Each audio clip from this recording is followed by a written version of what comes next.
그 악기를 통하여 찬양을 했지만 우리 사모님의 심령 가운데 있는 하나님에 대한 그리움, 간절함이 절절하게 느껴지는 찬양이었던 것 같습니다. 하나님이 기뻐 받으시고 또한 여러분들 심령 가운데 감동이 있음을 인하여 이 안식일 시작 시간에 크게 감사합니다.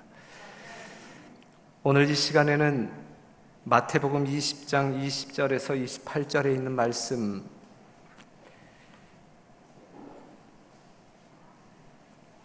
이 말씀을 묵상하면서 우리 하나님께서 이제 세우시는 새 나라의 율법이 무엇인지 지금 살펴보도록 하겠습니다. 마태복음 20장 20절에 있는 말씀을 보면, 그때에 세베대의 아들의 어미가 그 아들들을 데리고 예수께 와서 절하며 무엇을 구하니, 예수께서 가라사대 무엇을 원하느뇨?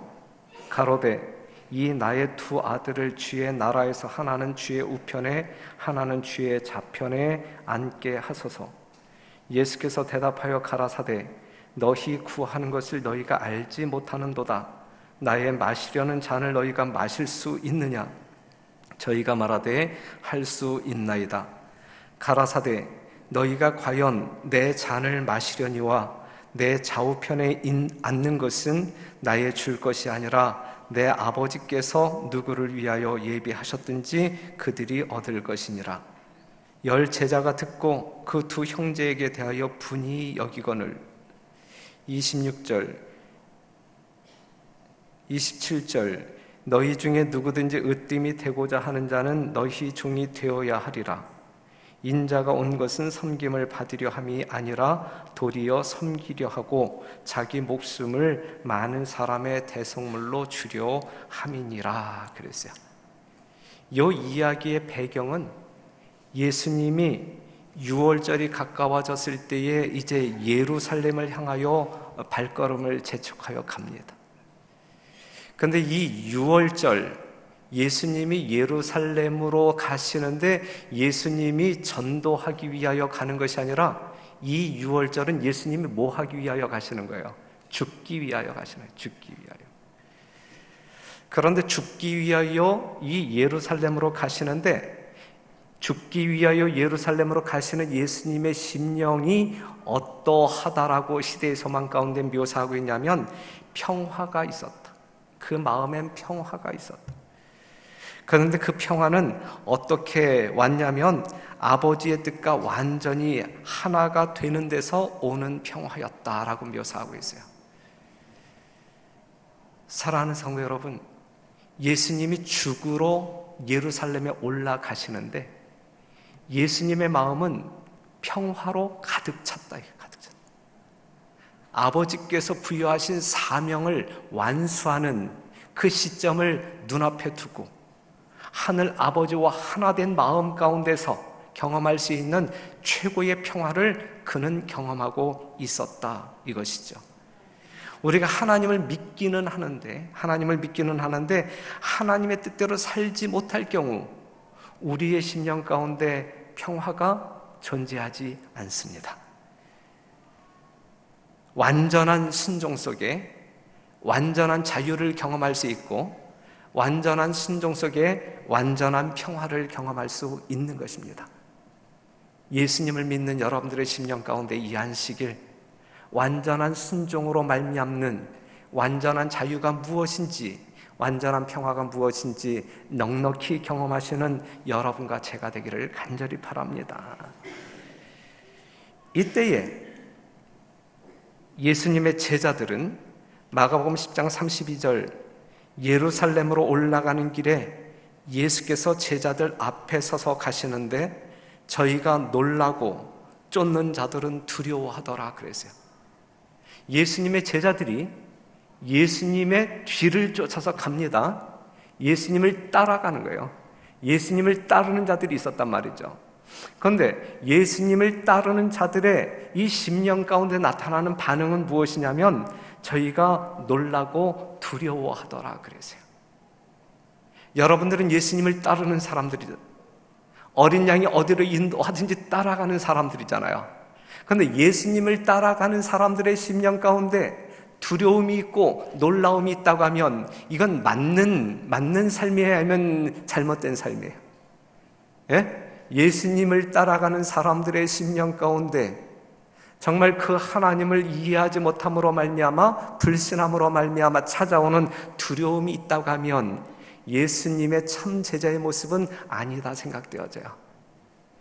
앞서가시는 예수님의 심령 가운데 평화로 가득 차 있는 마음을 소유했다고 하면 그 예수님을 따라가는 여러분들의 심령 가운데에도 남들이 이해하지는 못하지만 예수님이 가지신 그 평화가 여러분들 심령 가운데 있어야 할 것입니다. 믿음으로 예수님을 따르게 될 때 여러분들 심령 가운데 진정한 안식이 있게 되기를 바라고, 믿음으로 말미암은 하늘의 평화를 마음껏 맛보는 여러분들이 되시기를 간절히 바랍니다. 그러한 그들을 향하여 예수님께서 이러한 가르침을 주십니다. 보라, 우리가 예루살렘에 올라가노니 인자가 대제사장들과 서기관들에게 넘기움에 저희가 죽이기로 결언하고 이방인들에게 넘겨주겠고 그들은 능욕하며 침뱉으며 채찍질하고 죽일 것이나 저는 3일 만에 살아나리라 하시니라 그랬어요. 두려움 가운데 있는 이 제자들에게 예수님은 십자가를 가르치고 있어요. 그들을 구속하는 거룩한 진리, 유일한 진리, 십자가를 강론하고 있어요. 그리고 예수님은 그들의 심령 가운데 침체의 마음이 아닌 새로운 소망으로 가득 차기를 바라면서 부활을 이야기하고 있습니다. 그런데 성도 여러분, 제자들이 이 말씀을 분명하게 이해하지 않았다. 예수님과 동행하면서 예수님의 제자들이 가장 많이 들었던 기별이 있다고 하면 무엇일까요?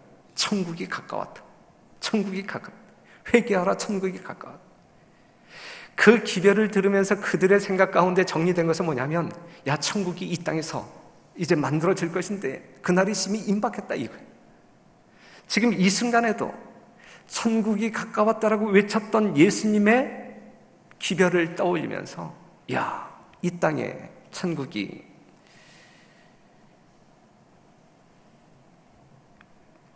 핍박과 죽음이 이를 것이라고 하는 그 말씀이 있음에도 불구하고 이 땅에 세워지는 이 천국에 대한 막연한 이해 때문에 그들은 제대로 이해하지 못했어요. 말씀에 대한 불확실한 이해는 사람들로 하여금 엉뚱하게 행동하게 만듭니다. 맞습니까? 말씀에 대한 불확실한 이해는 신앙적인 삶에 있어서 행동하게 하는 일에 있어서 뭔가 엉뚱하게 행동하게 만들어요. 그렇기 때문에 사랑하는 성도 여러분, 하나님의 말씀을 알 때 정확히 깨닫고 이해하는, 그리하여 여러분들의 신앙적인 행동이 말씀과 조화되는 정확한 행동이 여러분들의 삶 가운데 표현되어지기를 간절히 바랍니다. 이때에 한 가족이 등장하는데, 누구의 가족이 등장하죠? 요한의 가족이 등장합니다. 요한의 가족이. 그 어머니가 나타나서 주의 나라가 임하실 때에 그 자리에 대한 어떤 그 청탁 이야기가 나오잖아요. 여러분들이 아시는 대로 요한이라고 하는 사람은, 사도 요한은 예수를 따른 최초의 제자 중에 하나, 예수님을 따랐던 최초의 제자 두 사람이 있었는데 안드레와 요한이었어요. 요한이 그 중에 하나였어요. 그 다음에 요한과 그의 형제 야고보는 예수님이 부르실 때에 모든 것을 버리고 예수님을 따랐던 아주 믿음 좋은 신실한 형제였어요. 그리고 3년 반 동안 예수님의 뒤를 쫓아다니면서 가장 최근 거리에서 그 예수님 곁에 늘 있었던 동행하는 제자들이었습니다. 그들의 심령 가운데 예수님의 나라가 이 땅에 임할 때에 여전히 예수님과 가장 가장 가까운 자리에 자리하기를 원했어요. 이것이 그들의 야망이었습니다. 이 땅에서도 예수님과 가장 가까이, 하나님의 나라가 도래할 때에도 가장 가까이 있기를 원하는 것이 그들의 야망이었습니다. 그런데 이러한 야망 가운데는 세속적인 잘못된 그러한 어떤 그 욕심이 내포되어 있기 때문에 약간 문제가 됩니다. 하지만 그것이 정말 영적이면서 지극히 거룩하다라고 하면 이러한 야망은 상당히 좋은 야망이겠죠. 여러분들의 심령 가운데 예수님과 가장 가까운 거리에서 생애하고자 하는 그러한 야망이 있게 되기를 바라는데, 그 야망은 하나님께서 인정하실 수 있는, 용납하실 수 있는 거룩한 야망이기를 간절히 바랍니다.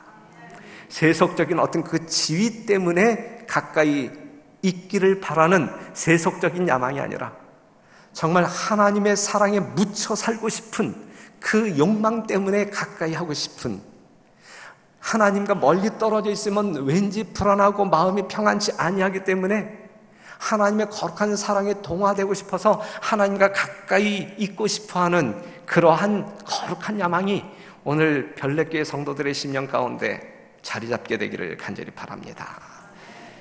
그 요한의 형제들의 마음 가운데는 그러한 마음이 있었고, 요한의 어머니 또한 그러한 야망이 있었어요. 동일한 야망이 있었어요. 요한의 어머니도 신실한 그리스도인이었나요?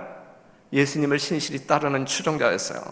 물질로서 아낌없이 그리스도를 섬겼고, 아들들에 대한 사랑과 욕심이 예수님의 나라에서 높은 자리를 차지하게 해달라고 이제 요청을 합니다.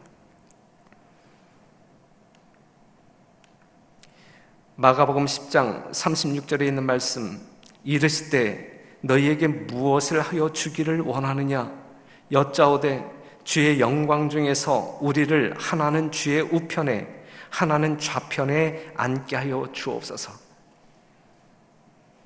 가까이라고 하는 표현보다 이것은 높은 그러한 어떤 그 지위를 지금 요구하고 있는 거예요. 영의정, 좌의정을 지금 요구하고 있는 거예요. 그래서 이제 문제가 되는 표현이죠.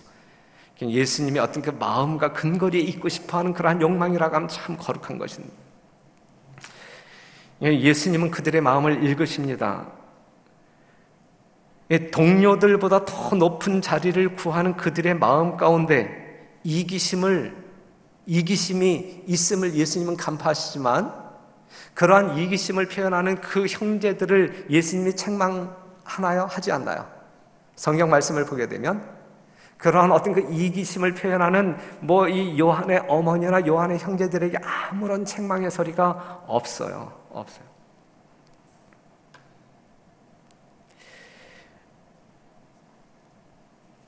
왜 없었을까요? 예수님의 책망이 있을 만하지 않아요? 그렇죠? 지금 그들 마음 가운데 이기심이 표현되고 있지만, 시대의 소망이 있는 말씀을 보게 되면 예수님을 향한 그들의 애정은 진실이었다 이거죠. 그런데 예수님을 향한 그 애정이 사실이지만, 진실이지만 세속적인 욕망으로 말미암아 더러워졌을 뿐이라. 조금 때가 묻었을 뿐이다. 세속적인 요소로 더러웠지만 예수님께서는 무엇을 보았냐면, 그것이 정말 예수님의 사랑의 감화로 말미암아 깨끗하여지고 정결해질 것을 보았단 말이에요. 사랑하는 성도 여러분, 예수님의 구속적 사랑에서 우리는 우리의 마음을 담가야 되고, 그러한 구속적 사랑을 확인함으로 말미암아 우리의 심령 깊숙한 곳에서는 그 예수님을 향한 애정이 분출해야 할 것입니다. 말할 수 없는 애정이 예수님을 향하여 분출되어져야 할 것입니다. 예수께서는 책망하지 않으시고 깊게 하시고 정결케 하실 것이었다. 비록 여러분들의 심령 가운데 때묻은 애정이 있다 할지라도 우리 예수님께서는 여러분들의 심령 가운데 있는 사랑을 더 깊게 하시고 그것을 정결케 하실 것이다 라고 말씀하고 있거든요. 여러분들의 심령 가운데 있는 하나님을 향한 마음들이 나날이 정결해지는 하나님의 역사하심이 경험되어지는 여러분과 제가 되기를 간절히 바랍니다. 마가복음 10장에 있는 말씀 38절, 예수께서 가라사대 너희 구하는 것을 너희가 알지 못하는도다. 우리가 알지 못하는 것을 구하는 일이 없게 되기를 간절히 바라요. 너희가 나의 마시는 잔을 마시며 나의 받는 침례를 받을 수 있느냐? 저희가 말하되 할 수 있나이다. 그랬을 때 예수님이 뭐라고 말씀하시냐면 너희가 나의 마시는 잔을 마시며 나의 받는 침례를 받으려니와, 오케이, 내가 마시는 잔 마실 거야, 내가 받는 침례 받을 거야 라고 이야기했어요. 하지만 내 좌우편에 앉는 것은 나의 줄 것이 아니라 누구를 위하여 예비되었든지 그들이 얻을 것이니라 그랬어요. 너희가 나의 마시는 잔을 마시며 나의 받는 침례를 받을 수 있느냐? 요한의 형제들이 뭐라고 대답했어요? 그럴 수 있다, 그럴 수 있다. 여기서 나의 마시는 그 잔은 고통을 이야기해야 아니면 평화를 이야기하는 거예요? 고통을 이야기하는 거예요. 고통. 닥쳐올 시련과 고통을 이야기하고 있는 거예요. 예수님께서 십자가에서 경험하는 인류 최대 최고의 고통을 경험하셨어요.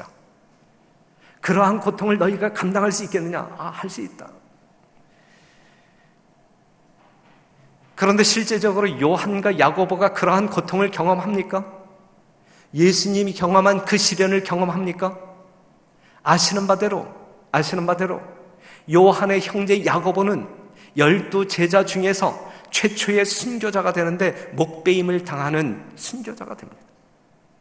예수님이 가신 길 그도 따라갔고 예수님이 마신 잔 따라갔어요. 그에게 무엇이 있었단 이야기예요? 믿음이 있었단 이야기예요? 예수님을 향한 사랑의 마음이 진실했단 이야기예요? 그렇죠. 예수님을 향한 충성의 마음이 있었단 이야기예요? 그것을 증명하고 있는 거예요. 사랑하는 성도 여러분, 너희가 나를 따라오려거든 뭘 지고 따라오라 그랬어요? 십자가를 지고. 그것이 고통일지라도 죽음일지라도 예수님이 따라가신 길 우리도 따라가야 할 사람들인데, 믿음으로 말미암아 여러분들 심령 가운데 쌓여져 있는 그러한 사랑이 표현되어짐으로 말미암아 여러분들이 정말 하나님께 충성을 다하는, 마음을 다하고 목숨을 다하여 충성하는 백성들임을 증명하는 이 요한처럼, 야고보처럼 그러한 생애를 살게 되시기를 간절히 바랍니다. 하나님의 사랑을 맛보아 아는 사람들이라고 하면 넉넉히 이렇게 살 수 있단 말이죠. 야고보가 그랬던 것처럼 여러분들이 그럴 수 있는 거예요. 요한이라고 하는 사람은 어떻게 살았어요? 요한이라고 하는 사람은 이 힘든 세상 가장 오랫동안 살면서 예수님이 받았던 고통과 비난과 핍박을 다른 형제들보다 훨씬 더 많이 오랫동안 경험했어요. 예수님이 가신 그 길 따라 예수님이 마신 그 잔 마시며 요한도 그렇게 살았단 말이죠. 그런데 그 당시에 야고보와 요한만 이러한 길을 걸어가야 할 사람들이냐? 아니잖아요. 오늘 이 시대를 살아가고 있는 우리들도 예수님을 사랑하는 사람들로서 예수님 가신 그 길 우리도 가야 할 사람들 아니겠습니까? 넉넉히 걸어갈 수 있는 담대한 믿음을 표현하시는 여러분과 저, 그것을 분명 충성으로 증명할 수 있는 여러분과 저, 그러한 생명력 있는 아버지께서 주신, 하늘 아버지께서 주신 생명을 가지고 생애하는 여러분과 제가 되기를 간절히 바랍니다.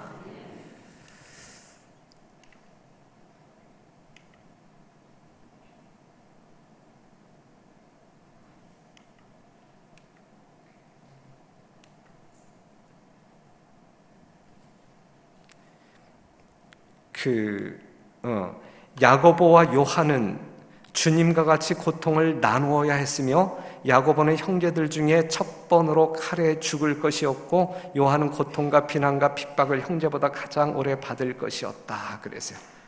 그것을 최고의 영광으로 생각하는 거예요. 예수님의 제자들은.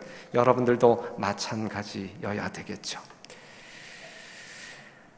그렇다고 하면 하나님 나라에서의 지위는 어떻게 주어지는 것이냐? 하늘나라에서 높은 자리에 앉고 싶은 분들 계셔요? 높은 자리가 있어요? 높은 자리가 있나요?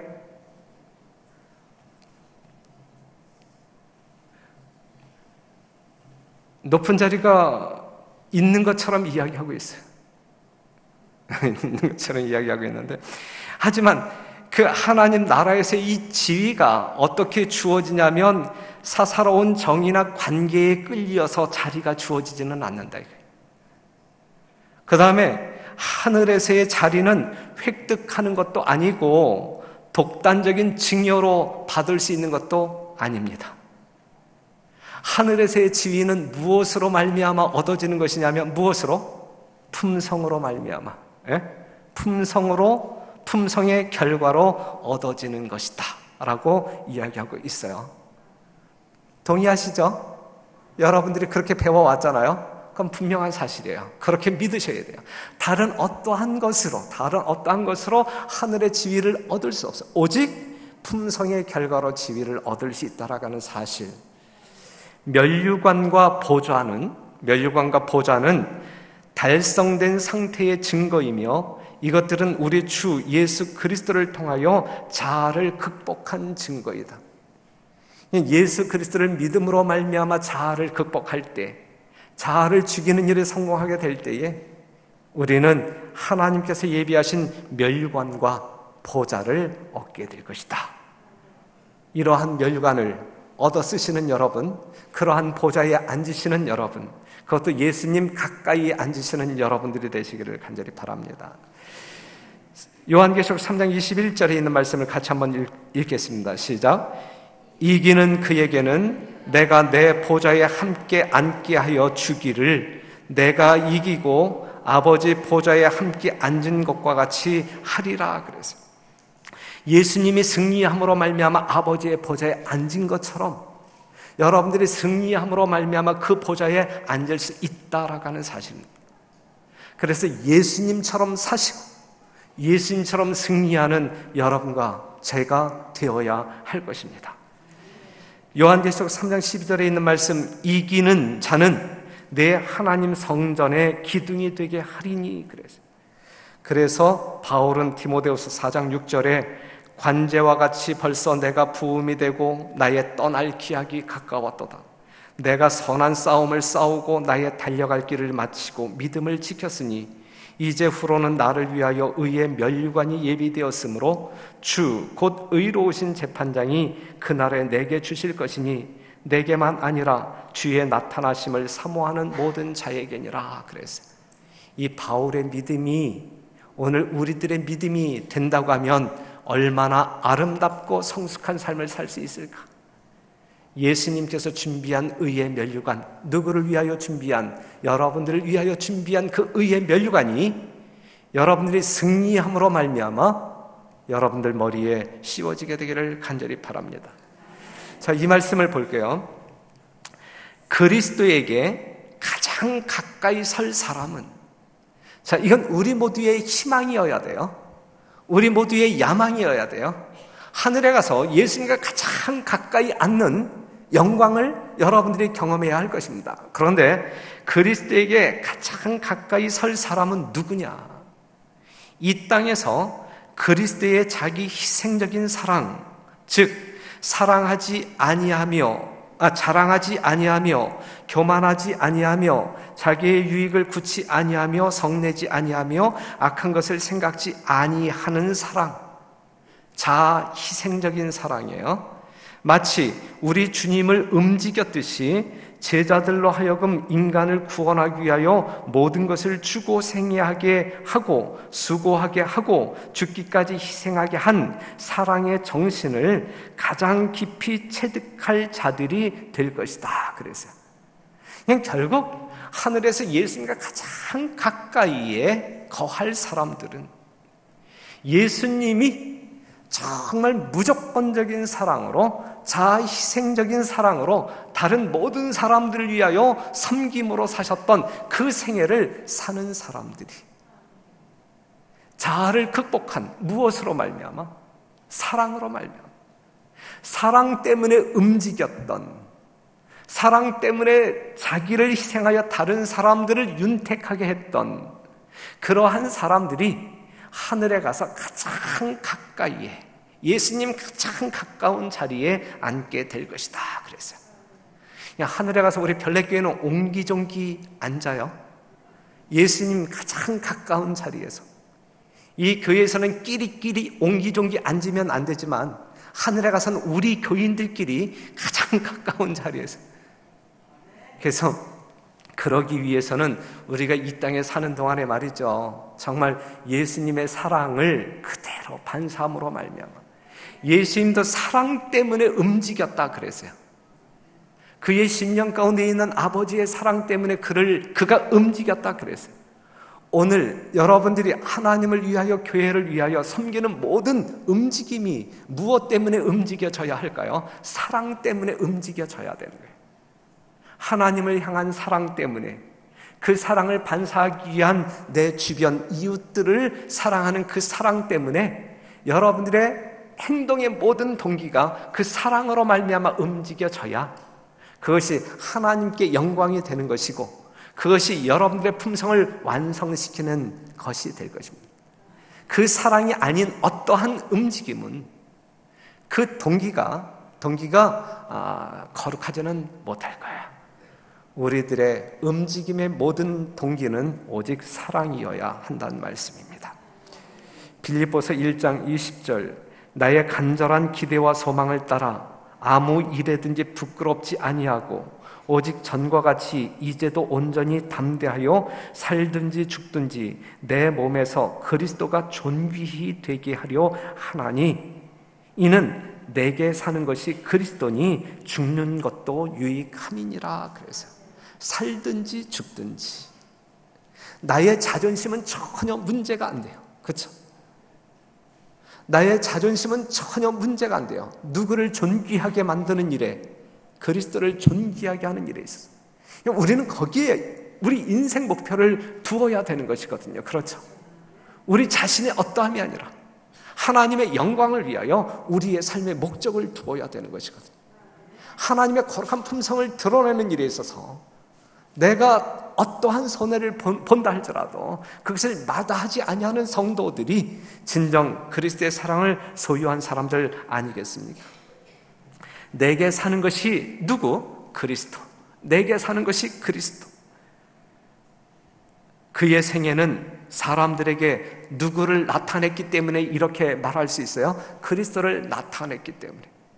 우리들의 모든 삶 가운데서 누구를 나타내는? 그리스도를 나타내는, 죽는 것도 유익함이니라. 죽음 자체도 그리스도의 은혜의 능력을 나타낼 것이기 때문에 그래요. 다시 한번 강조해서 말씀드리지만 우리가 어떻게 죽을 것이냐 중요하지 않아요. 중요하지 않아요. 나의 죽음이 하나님께 영광이 될 것이냐, 이게 중요한 거예요. 내가 병으로 죽든지 사고로 죽든지 잠자다 조용하게 죽든지 어떻게 죽는 것은 우리에게 중요하지 않아요. 예수를 믿는 우리들에게서 가장 중요한 것은 나의 죽음이 하나님께 유익이 되며 영광이 되며 다른 사람에게 유익이 되느냐, 이것이 가치 있는 죽음이에요. 이것이 부활의 소망을 가지고 죽는 사람들의 모습이란 말씀이죠. 그러한 죽음을 늘 준비하는 우리 모두가 되기를 간절히 바랍니다.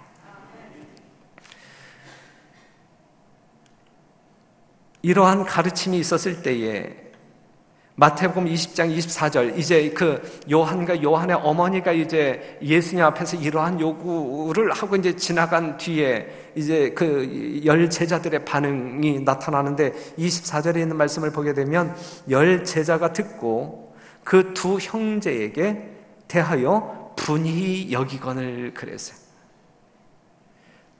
두 제자가 예수님에게 와서 자리를 요구했을 때 그 모습을 보면서 10명의 제자들은 분개했다. 이거 분개했다. 분개하는 10 제자들의 마음 가운데는 어떠한 마음을 가지고 있기 때문에 그래. 그들은 이 두 제자들과 다른 세속적인 마음이 아닌 거룩한 마음을 가지고 있기 때문에 이 거룩한 분노가 치밀어 올라온 것인가요? 아니면 그 두 제자와 똑같은 세속적인 욕망, 이 자리를 탐내는 교만한 마음이 있었기 때문에 분개한 것인가요? 후자죠, 후자. 예수님의 12명의 제자들이 다 똑같은 세속적인 교만한 마음을 가지고 있었다 이것이죠. 그러한 그들에게 예수님께서는 이렇게 가르치십니다. 예수께서 불러다가 이르시되 이방인의 소위 집권자들이 저희를 임의로 주관하고 그 대인들이 저희에게 권세를 부리는 줄을 너희가 알거니와 너희 중에는 그렇지 아니하니. 세상 사람들은 높은 지위에 올라가면 그만큼 자유가 많이 있나요? 특권이 많이 있나요? 그 기분에 살잖아요. 그렇죠? 아래 사람들을 부리는, 명령하고 그들의 어떤 그 굴복하는 모습을 보면서 뭔가 통쾌한 마음을 가지고 기분 좋게 살잖아요. 그런데 하나님의 나라는 이거와는 틀리다. 세상 사람들이 누리는 행복과 세상 사람들이 누리는 방법 틀리다. 틀리다. 세상에서는 상류 계급은 생각하고 결정하고 향락하고 지배하고 하류 계급은 복종하고 섬기지만 하늘은 그렇지 않다. 세상은 그렇기 때문에 세상 사람들은 보다 높은 지위에 올라가려고 발버둥을 치는 거예요.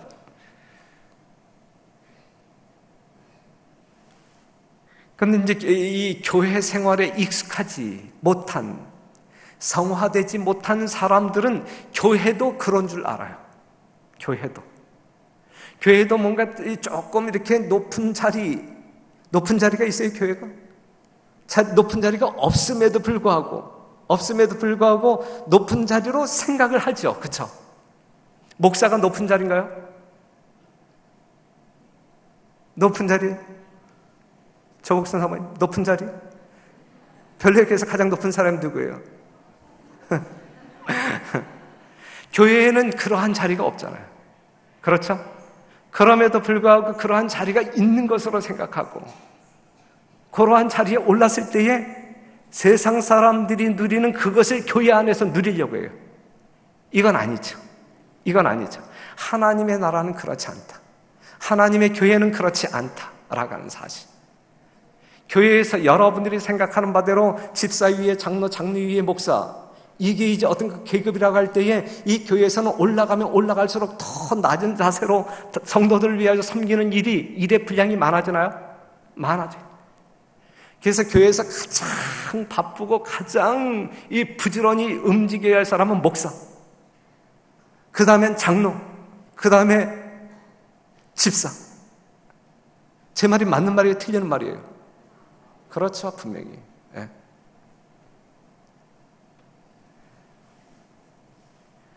우리 교회는, 하나님이 함께하는 이 별내교회는 그러한 문화가 토착되어져야 돼요. 세상과는 다른 모습으로 우리는 살아야 되고, 세상 교회들과는 다른 모습으로 우리는 정말 살아계신 하나님이 함께하는 정부, 세계를 만들어 나아가는 여러분과 저가 되어야 할 것입니다. 여러분들이 생각하는 바대로 우리는 그렇지 아니하면 교회는 문제투성이가 될 것입니다. 그러니까 하나님 나라의 원칙을 살핀다라고 하면 권력으로가 아닌 봉사로 부르심을 받았다. 교회의 모든 성도들은 권력을 얻기 위하여 부르심을 받은 것이 아니라 봉사를 위하여 부르심을 받았다. 그렇기 때문에 강자가 약자의 약점을 담당해야 된다. 강자가 약자의 약점을 감당해야 된다.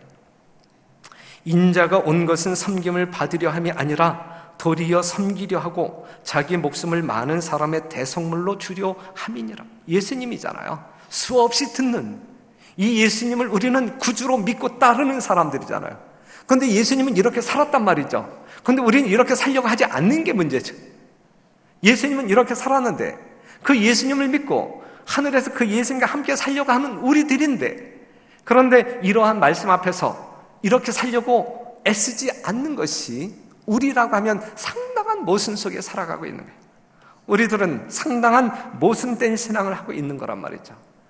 그런데 다행스럽게 우리 별내교회는 그러한 사람들이 없음에 대하여 우리 모두는 이 안식일, 이 거룩한 안식일 감사할 수 있어요. 권력과 지위와 재능과 교육은 동료들에게 봉사할 큰 의무를 감당하도록 그 소지자들에게 주어졌다 그랬어요.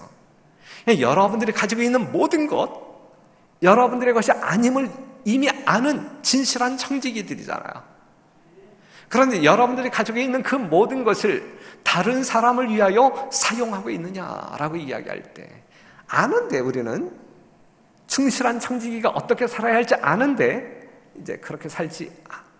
그래서 우리는 또 회개할 거리가 있고 회개하면서 하나님께 가까이 나아가야 할 것입니다.